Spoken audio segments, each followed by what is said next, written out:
வணக்கம் ஃப்ரெண்ட்ஸ், எல்லாருக்கும் வணக்கம். நம்ம சேனலுக்கு உங்கள் எல்லாத்தையும் வரவேற்கிறேன். இப்போ நம்ம என்ன பார்க்க போகிறோம்னா அசோலா வளர்ப்பு. இது வந்து நாங்களாம் ரெடி பண்ணது தான். அகலம் வந்து 4 அடியும், நீளம் வந்து 7 அடியும், ஆழம் வந்து 1 அடிக்கும் நான் குழி பறிச்சிட்டேன்.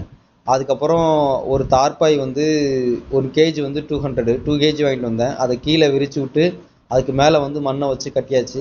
இது ஃபுல் வீடியோ நாங்கள் எடுத்திருக்கோம். அடுத்து வீடியோ அப்லோட் பண்ணுறோம். இப்போ என்ன பார்த்தீங்கன்னா, இதில் வந்து தண்ணி ஃபில் பண்ணி கீழே வந்து செம்மண் கொஞ்சம் கொட்டிட்டு, அப்புறம் சாணி கரைச்சி விட்டுட்டு, சூப்பர் பாஸ்பேட் கொஞ்சம் கலக்கியாச்சு. இதுக்கப்புறம் வந்து அசோலா விதை வந்து ஜெயங்கொண்ட சைடில் போய் வாங்கிட்டு வந்தோம். சும்மா ஒரு கை தான் கொடுத்தாங்க. அதுக்கப்புறம் அதை பரப்பி விட்டாச்சு, நல்லா கலக்கி விட்டு தண்ணியை. அதுக்கப்புறம் 1 வீக் கழிச்சு பார்த்தீங்கன்னா நல்லாவே க்ரோத் ஆகிருக்கு. அசோலா நல்லா வளர்ந்துருக்கு. இப்போ வந்து இது நல்ல ப்ரோட்டீன். இது வந்து கோழிங்களுக்கு போடுறப்போ வந்து நல்லாவே ஒரு டிஃப்ரெண்ட் தெரியுது. நார்மலாக சாப்பிட்றப்ப கோழிங்க இருக்கிறதுக்கும் இந்த அசோலா சாப்பிட்டதுக்கப்புறமும் ஒரு 3 டேஸ் கொடுத்து பார்த்தா நல்லாவே ஒரு க்ரோத் தெரியுது. நல்லா பார்க்குறப்பயே நல்லா கோழி கொஞ்சம் ஆக்டிவாகவும் இருக்குது.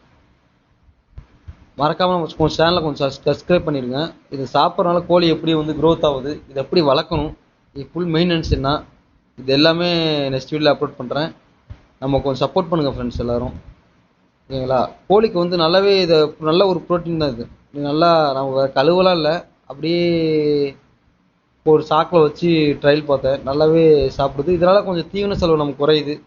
இதுக்கப்புறம் இன்க்ரீஸ் பண்ணலான்னு இருக்கேன். இது இன்னும் 2 தொட்டி அமைச்சு அசோலா கொஞ்சம் வளர்க்குறது இன்க்ரீஸ் பண்ணலான்னு பார்க்குறேன். ஓகேங்களா ஃப்ரெண்ட்ஸ்? மறக்காமல் சப்போர்ட் பண்ணுங்கள் ஃப்ரெண்ட்ஸ் எல்லோரும்.